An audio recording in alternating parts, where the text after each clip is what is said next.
प्रिय विद्यार्थियों, मैं Prakash Chand Bairwa, assistant professor in ABST government PG college Dausa. आज हम चर्चा करेंगे बीकॉम पार्ट थर्ड ABST के पेपर फर्स्ट की। ये पेपर है ऑडिटिंग एंड मैनेजमेंट अकाउंटिंग। इसमें हम चर्चा करेंगे ऑडिटिंग की यानी अंकेक्षण की। अंकेक्षण में एक 20 नंबर का प्रश्न जो परीक्षा में होगा वो इस प्रकार होगा कि आंतरिक निरीक्षण से क्या आशय है, आंतरिक निरीक्षण के लाभ व हानियों का वर्णन कीजिए।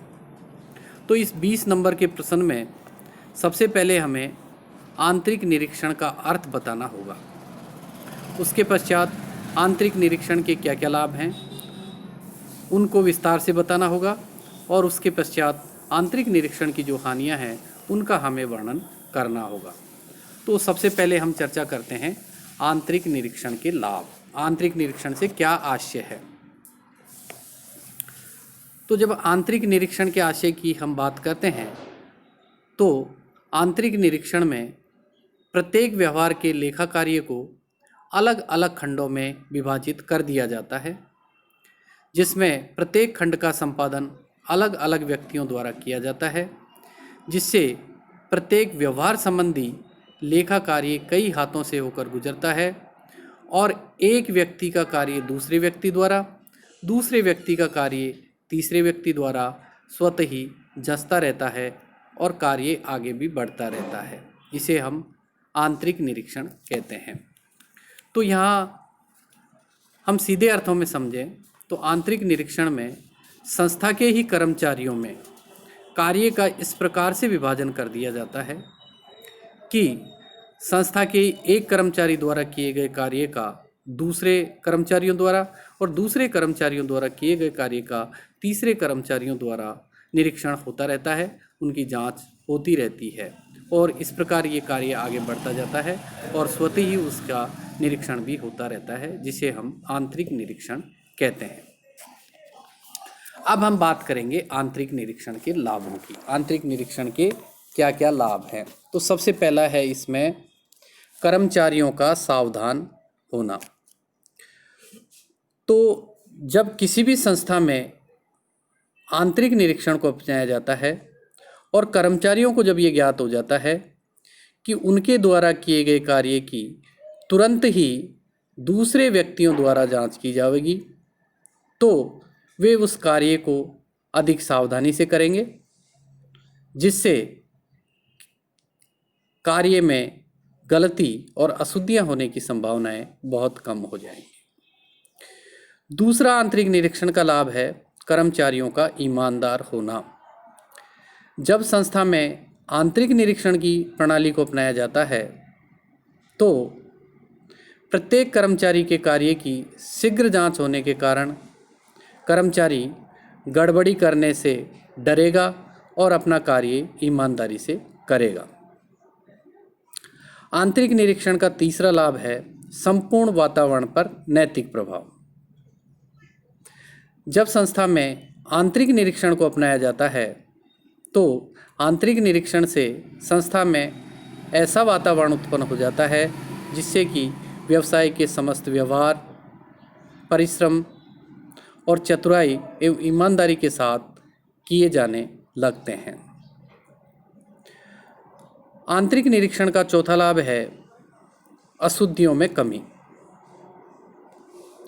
जब संस्था में आंतरिक निरीक्षण की प्रणाली को अपनाया जाता है और संस्था के कर्मचारियों को जब ये पहले से पता रहता है कि उनके द्वारा किए गए कार्य की दूसरे व्यक्तियों द्वारा शीघ्र ही जांच की जाएगी, तो फिर वो अपना कार्य अधिक सावधानी से और ईमानदारी से करते हैं, जिससे कि कार्य में अशुद्धियों की स्वतः ही कमी होने लगती है और यदि कोई अशुद्धि हो भी जाती है तो वो अति शीघ्र पकड़ में भी आ जाती है।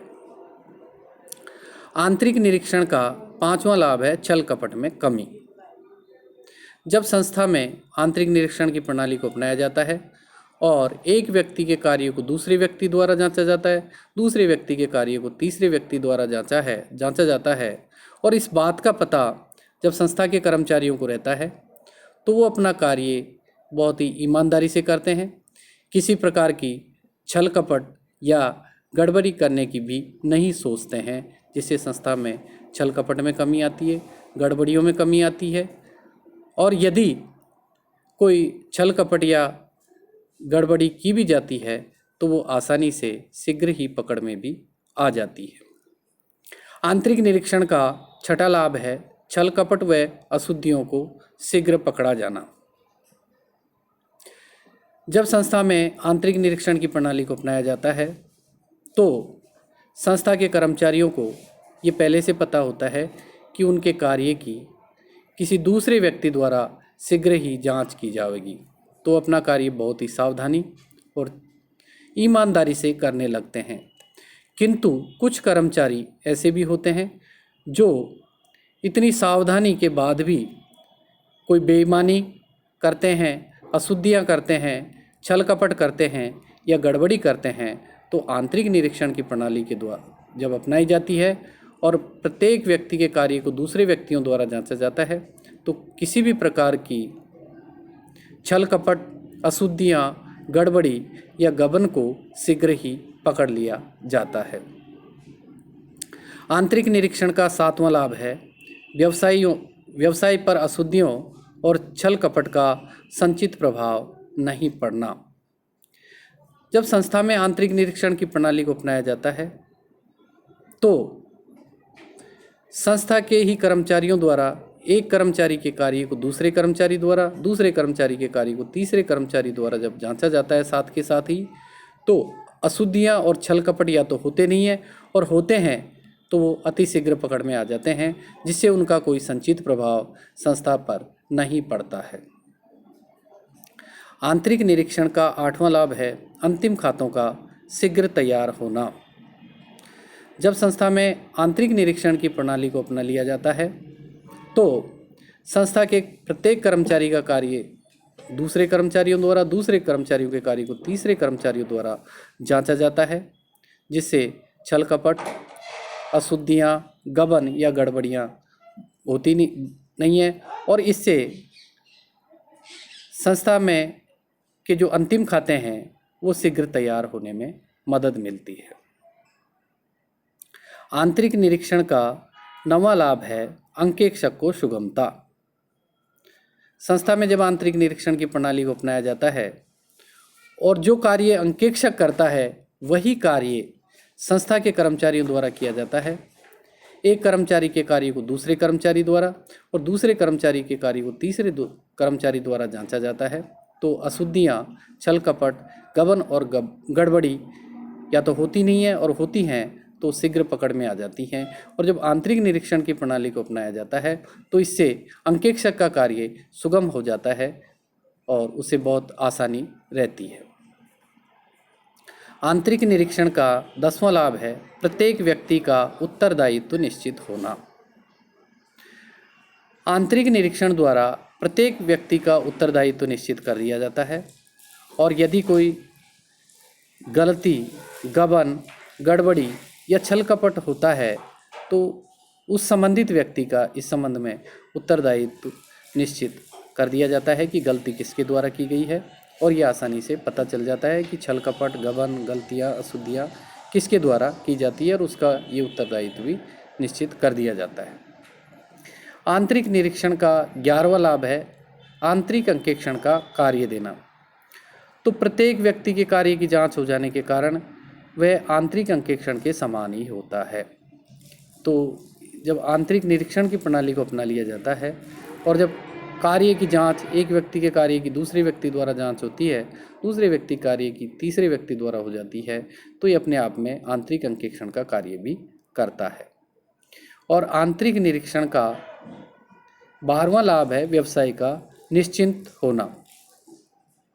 जब संस्था में संतोषप्रद आंतरिक नियंत्रण की प्रणाली को अपनाया जाता है तो व्यवसाय के हिसाब किताब के लेखों के संबंध में व्यवसाय निश्चिंत हो जाता है, क्योंकि संस्था के ही कर्मचारियों द्वारा एक व्यक्ति के कार्य को दूसरे व्यक्ति द्वारा जांचा जाता है, दूसरे व्यक्ति के कार्य को तीसरे व्यक्ति द्वारा जांचा जाता है, जिससे गलतियाँ, गड़बड़ी, अशुद्धि, छल कपट आदि की संभावना बहुत कम हो जाती है, जिससे व्यवसाय जो उस व्यवसायी है वो निश्चिंत हो जाता है। तो ये थे आंतरिक निरीक्षण के लाभ। अब हम चर्चा करेंगे आंतरिक निरीक्षण से हानियाँ क्या क्या हैं। तो आंतरिक निरीक्षण की हानियों में पहला है अधिक खर्चा। जब किसी संस्था में आंतरिक निरीक्षण की प्रणाली को अपनाया जाता है तो उस संस्था में सामान्यतः अधिक कर्मचारियों की आवश्यकता होती है, अधिक स्टेशनरी की आवश्यकता होती है, जिससे संस्था के खर्चे बढ़ने लगते हैं और यह संस्था के लिए अधिक खर्चीला होता है। दूसरा है कार्य का दोहराव। जब संस्था में आंतरिक निरीक्षण की प्रणाली को अपनाया जाता है तो प्रत्येक व्यक्ति का कार्य स्वतंत्र रूप से एक और व्यक्ति द्वारा किया जाता है, अतः कार्य का दोहराव हो जाता है, क्योंकि एक व्यक्ति के कार्य को ही जो एक व्यक्ति ने किया उसी कार्य को दूसरे व्यक्ति द्वारा किया जाता है और उसकी जांच भी की जाती है, और दूसरे व्यक्ति के कार्य को तीसरे व्यक्ति द्वारा जांचा जाता है। तो इससे कार्य का दोहराव होता है, जिससे समय अधिक लगता है। तीसरी हानि है स्वामी का लापरवाह होना। व्यवसायी का स्वामी आंतरिक निरीक्षण की प्रथा लागू करके निश्चिंत हो जाता है, अतः इससे उसकी लापरवाही बढ़ जाती है। जो व्यवसायी का स्वामी होता है वो इस बात को लेकर निश्चिंत हो जाता है कि चूंकि उसने संस्था में अब आंतरिक निरीक्षण की प्रणाली को अपना रखा है, जिससे अब किसी प्रकार की गड़बड़ी, गबन, छल कपट और अशुद्धियाँ नहीं होंगी, और इस प्रकार से वो लापरवाह होने लगता है। आंतरिक निरीक्षण की चौथी हानि है कर्मचारियों पर बुरा प्रभाव। तो जब स्वामी ही लापरवाह हो जाता है तो स्वामी की लापरवाही का प्रभाव कर्मचारियों पर भी पड़ता है, क्योंकि ये कहा भी जाता है कि यथा राजा तथा प्रजा। जब स्वामी ही लापरवाह हो जाएगा तो धीरे धीरे उस संस्था के कर्मचारी भी लापरवाह होने लगेंगे, जिससे संस्था पर और संस्था के कार्य पर विपरीत प्रभाव पड़ेगा। आंतरिक निरीक्षण की पांचवी हानि है अंकेक्षक का लापरवाह हो जाना। जब संस्था में आंतरिक निरीक्षण की प्रणाली को अपनाया जाता है और उसमें प्रत्येक कार्य की जांच दूसरे व्यक्ति द्वारा की जाती है, तो अंकेक्षक उसमें परीक्षण जांच करके अपना कार्य पूरा कर लेता है और संतुष्टि प्राप्त कर लेता है, जिससे कई बार अशुद्धियाँ, छल कपट या गबन को पकड़ने में दिक्कत होती है। इस प्रकार अंकेक्षक का लापरवाह हो जाना संस्था के लिए ठीक नहीं होता है। और आंतरिक निरीक्षण की छठी हानि है गुटबंदी द्वारा कपट। मालिक और अंकेक्षक की लापरवाही से कर्मचारी भी लापरवाह हो जाते हैं। चूंकि अकेला कर्मचारी लापरवाह नहीं हो सकता है, ऐसा होने पर उसके द्वारा की गई गड़बड़ी पकड़ में आ जाएगी, अतः वह अन्य व्यक्तियों से मिलकर छल कपट करने की कोशिश करेगा, जिससे अस्वस्थ गुटबाजी का जन्म होगा, जो संस्था के हित में नहीं रहेगा। यदि आंतरिक निरीक्षण की प्रणाली को सावधानीपूर्वक और सोच समझकर लागू किया जाए और समय समय पर इसका पुनर्निरीक्षण किया जाता रहे तो इसकी हानियों से बचा जा सकता है। तो इस प्रकार आज हमने चर्चा की आंतरिक निरीक्षण से क्या आशय है, आंतरिक निरीक्षण के क्या लाभ हैं और क्या हानियां हैं। तो इस पे एक 20 नंबर का प्रश्न भी बनता है। आज के लिए इतना, धन्यवाद।